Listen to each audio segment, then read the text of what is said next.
how you sell is a free sample of how you will solve. And I think that is so extraordinarily important, right? This notion of how you go about the sales process really indicates to this prospect or customer or buyer, as you say, right, of how you're going to be in the relationship. Coffee's for closers only. So we've established my proposal is sound in principle. Now we're just haggling over price. Let's see how much we're going for on eBay. Man, it's the same as Dunkin' Donuts. Costs 15 times the price. Welcome to Impact Pricing, the podcast where we discuss pricing, value, and the fascinating relationship between them. I'm Mark Stiving. Today our guest is Ed Kless. Here are 3 things you really want to know about Ed before we start. He's a senior director at Sage Accountant Solution, which is a SaaS-based product company. Woohoo! He is co-host of The Soul of Enterprise, a phenomenal radio show and podcast. And finally, he's an expert at value conversations. This is a skill that is absolutely critical to pricing and product people, as well as to salespeople. Welcome, Ed. So glad to be here, Mark. It's going to be fun, I hope. We'll find out. Yeah. How did you get into pricing? Oh, gosh, well, I met Ron Baker, who is also the co-host of The Soul of Enterprise. And he's the one that really wrote me into this whole pricing thing by his great and convincing work around shifting professional firms away from billing by the hour and to value-based pricing. And I'll have to blame him for getting into pricing. Well, first off, he's a brilliant guy, so I can see how he could pull that off. And were you working mostly in the accounting space at that point in time? No, actually, when I actually read Ron's book when I was a practitioner. My background is I owned a company that did software implementations for a living, mostly accounting, but also some CRM stuff as well. And I read Ron's book, and we did implement some of the things that he talks about in his work. This is his first and early work, The Professional's Guide to Value Pricing. And we did implement some of it, not all of it, never really got rid of timesheets completely. However, once I started working for Sage, which is 16 years ago in 3 days, Wow. My role at Sage has really been to help our business partners. So it's those who sell and implement, as well as now refer. So that's hence the accounting solutions piece, refer our software to others. And my role is helping them make their businesses better. And then I talked to Ron and became fully convinced, a full convert to value-based pricing, and have helped probably dozens of firms in the Sage channel make the transition away from billing by the hour and to value-based pricing. Very nice. I have to say, of all the jobs that I know of and I've been exposed to in the world, the one that I never, ever want to do is software implementation. Yeah, it's a shameless work, but those who love it, right? And what I loved about it when I was doing with it is that it is more art than science, and that's what I really appreciated about it. By taking that artistic approach and saying that there's really got to be creative ways to help companies solve these problems that they have that go beyond the data. Yeah. And I'll bet your soft skills, social skills had to be phenomenal to be successful at that. They do. They really do have to be strong. And in fact, one of the distinctions that I make between a consultant and a technician is exactly that, is that, a technician could give a rat's butt about the well-being, the emotional well-being of the person with whom they're working. Whereas a consultant has to really take both of those things into account, not only the technical side of the problem, but the people side as well. And you got to marry those two things together. And the most successful consultants are those that are able to do those things together. And I learned that lesson, by the way, from a guy by the name of Peter Block, who's my go-to person on consulting theory and practice. A, I agree with that. And B, I would say it's probably the most successful business people marry those two things together. Yeah, fair enough.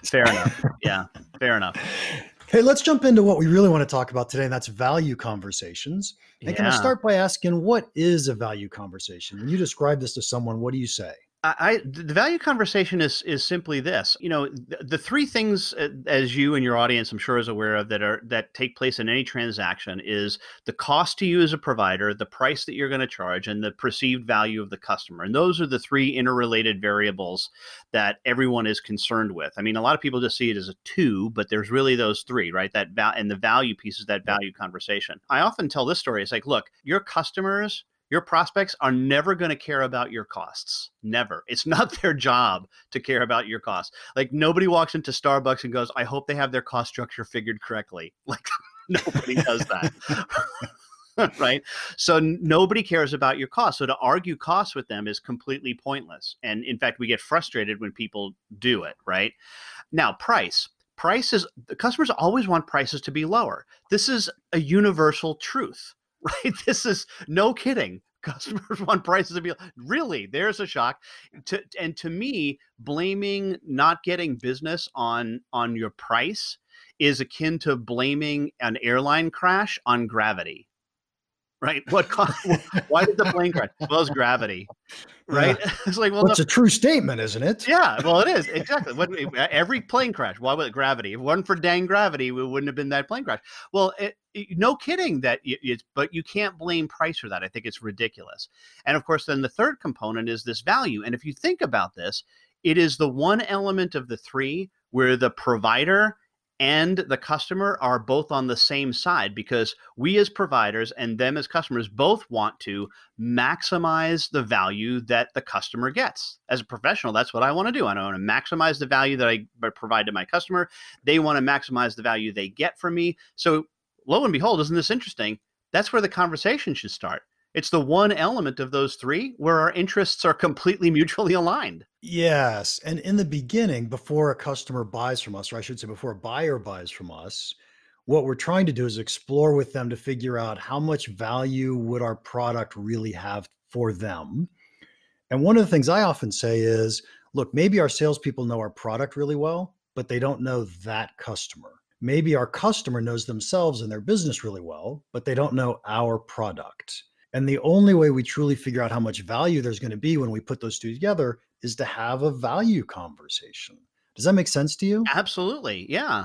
It's crucial. And look, I work with mostly firms that are able to have these individual one-on-one conversations with every single customer.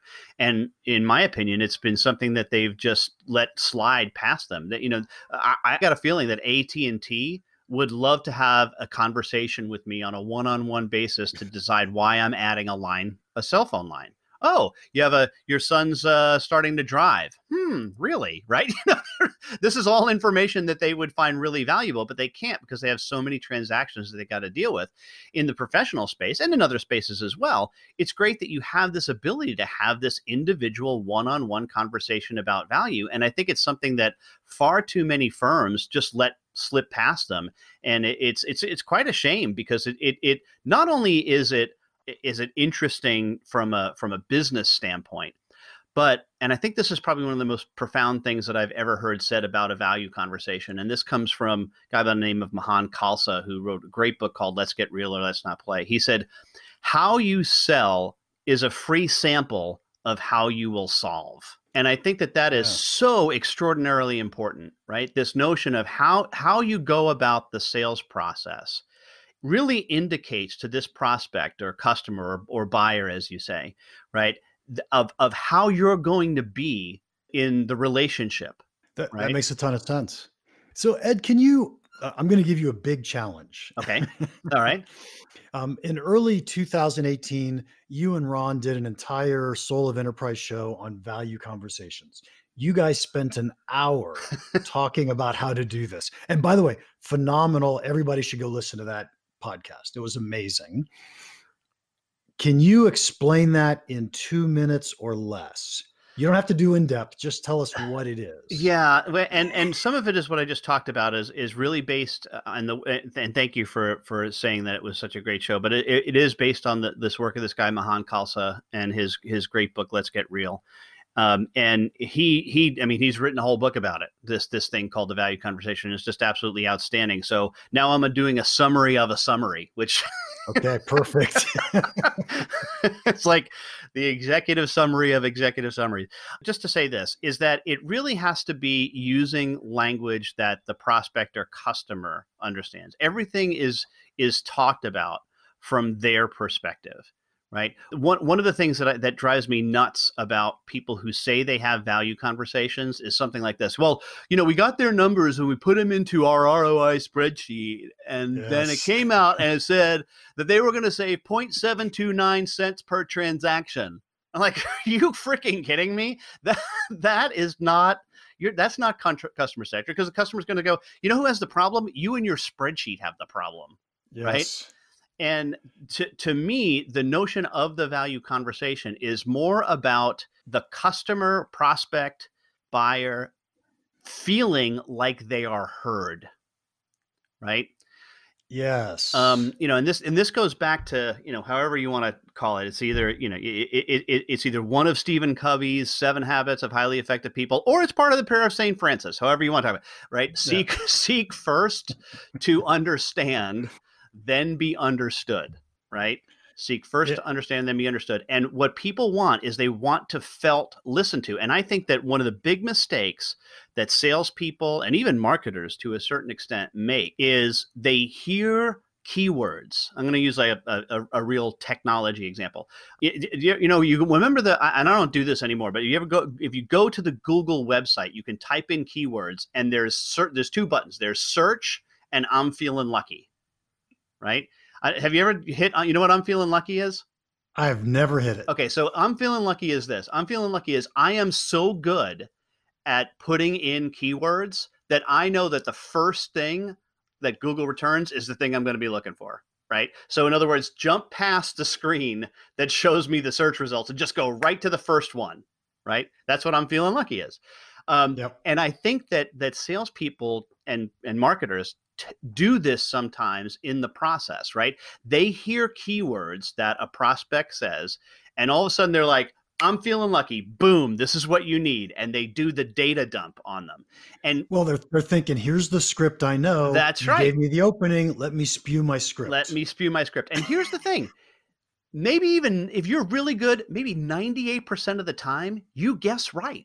You get it right. But there's 2% of the time when you get it wrong. And then it goes really wrong and really bad.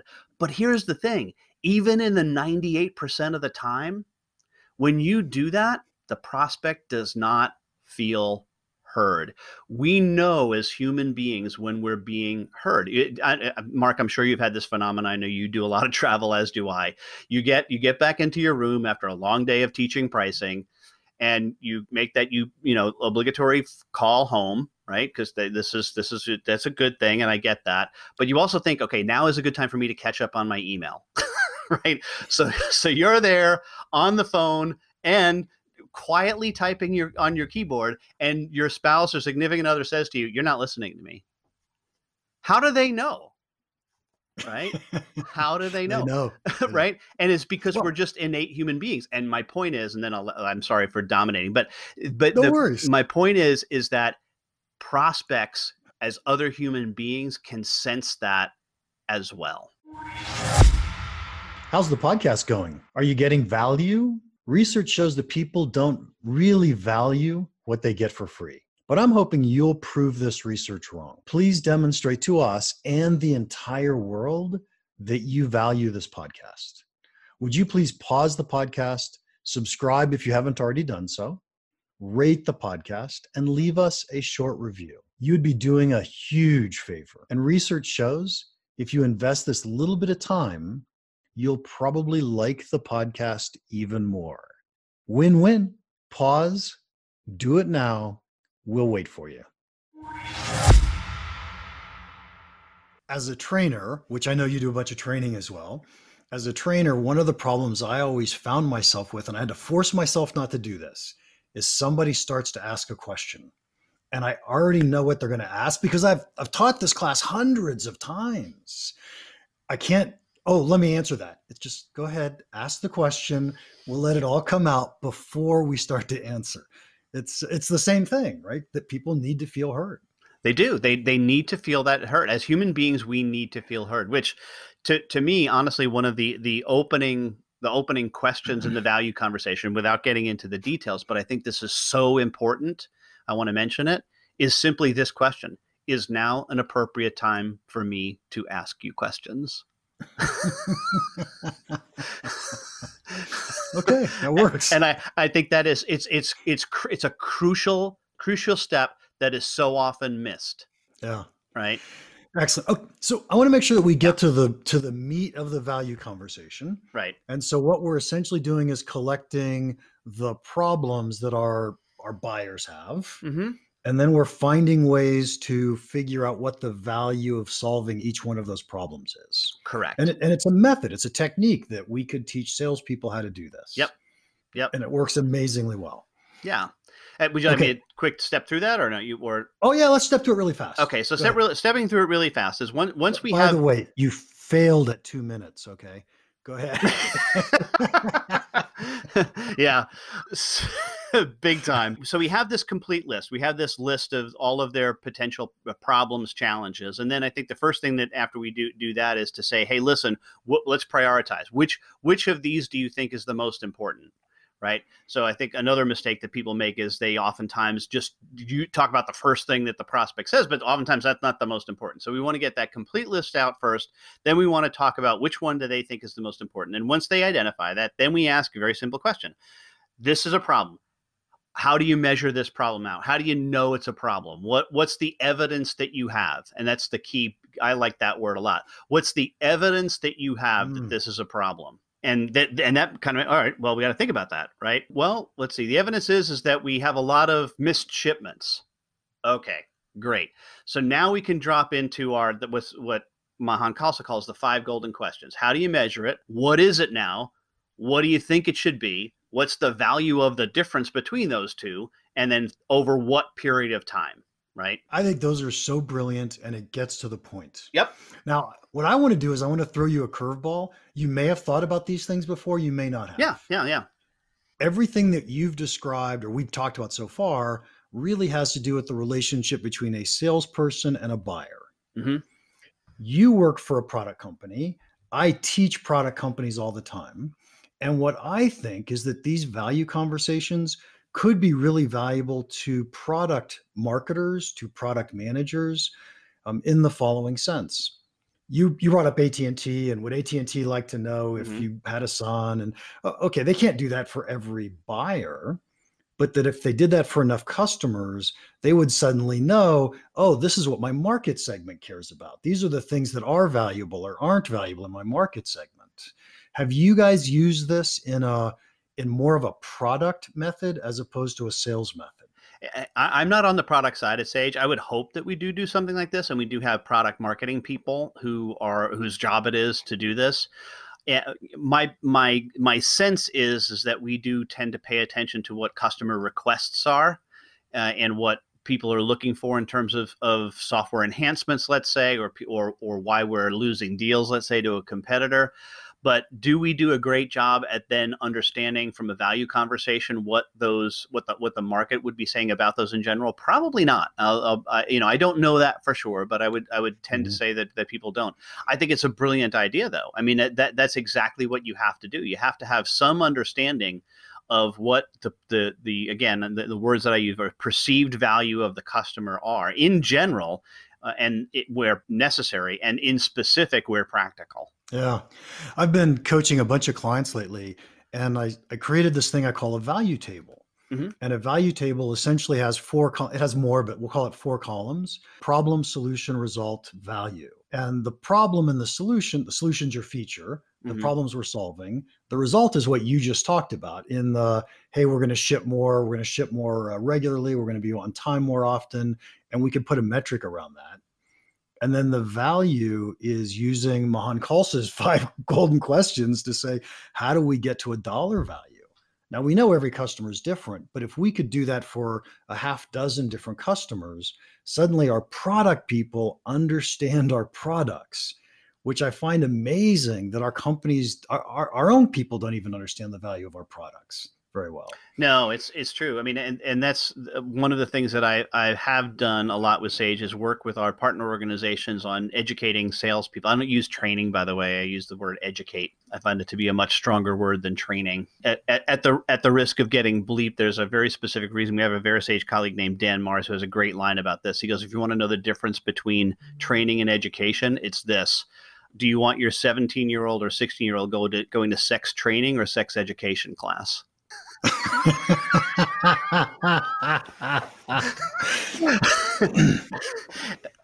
And education has a okay. So now I'm thinking hard about that for a second.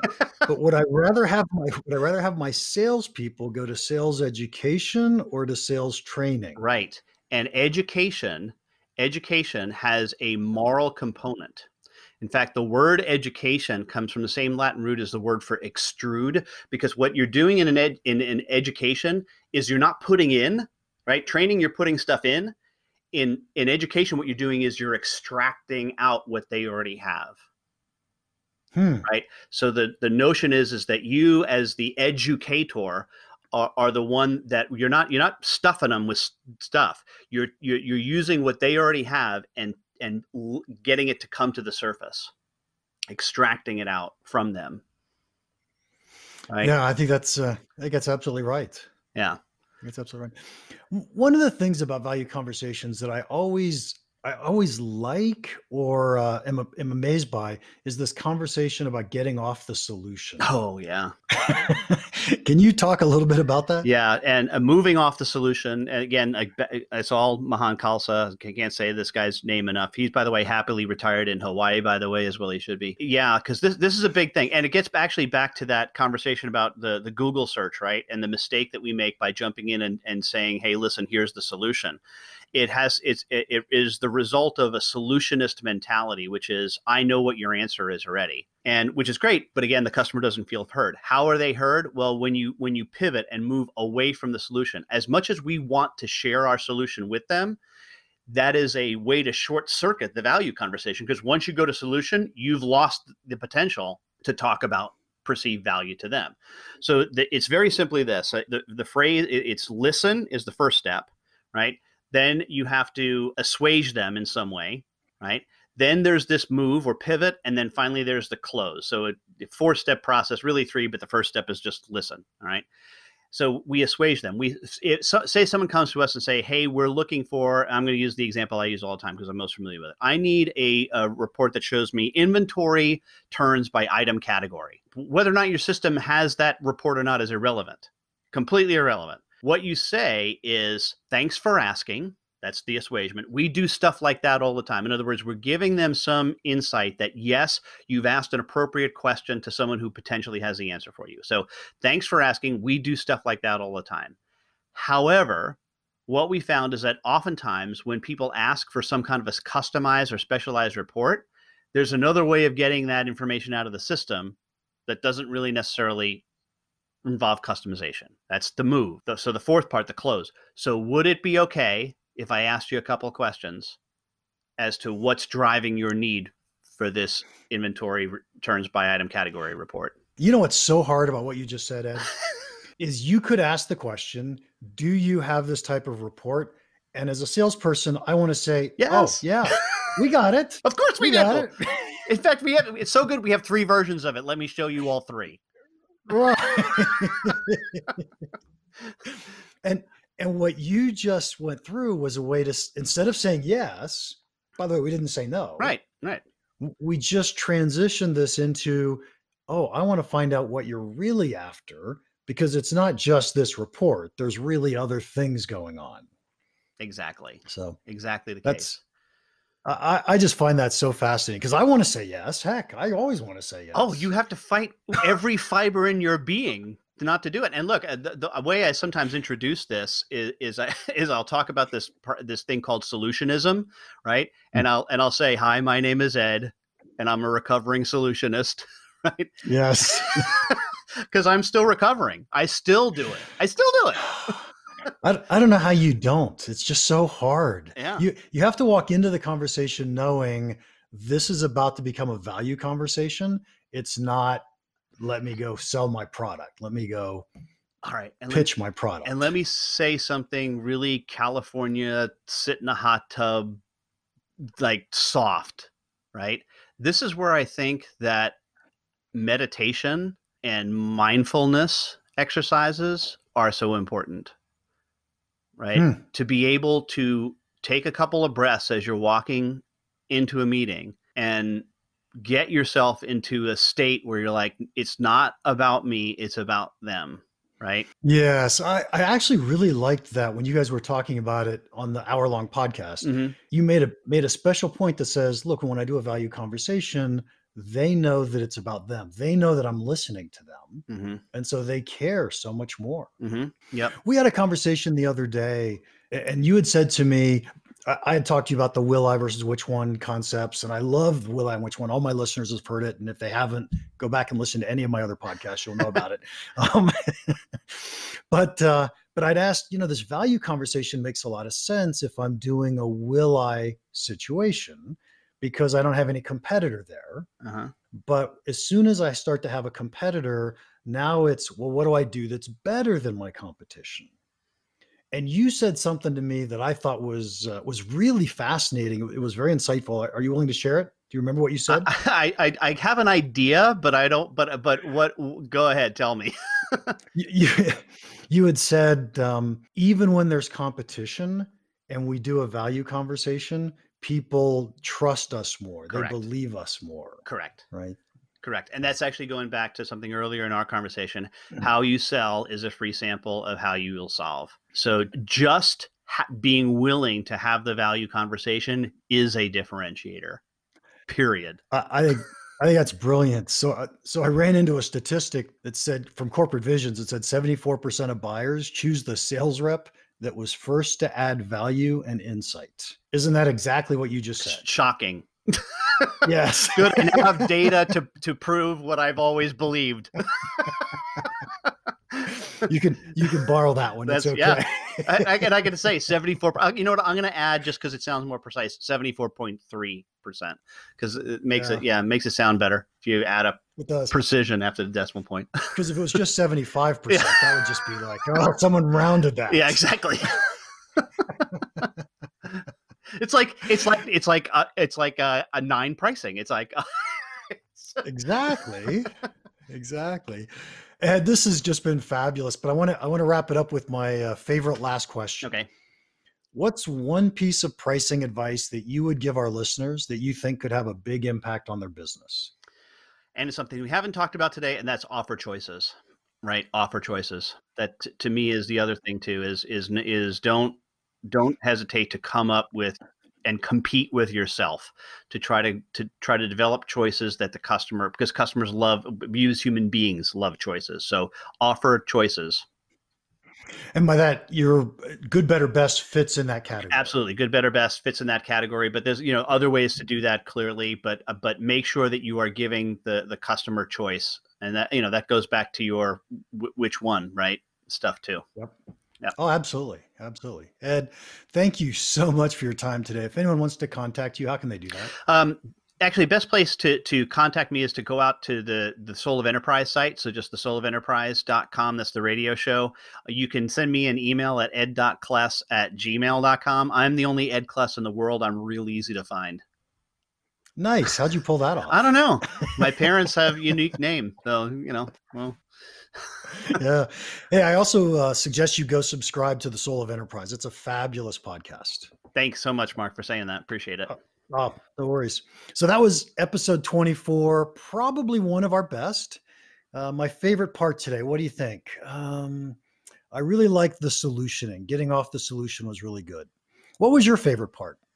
Tell us in the comments or wherever you download and listen. And while you're at it, would you please give us a 5-star review? We would hugely appreciate it. If you have any questions or comments about the podcast or about pricing, feel free to email me at mark@impactpricing.com. Now, go make an impact.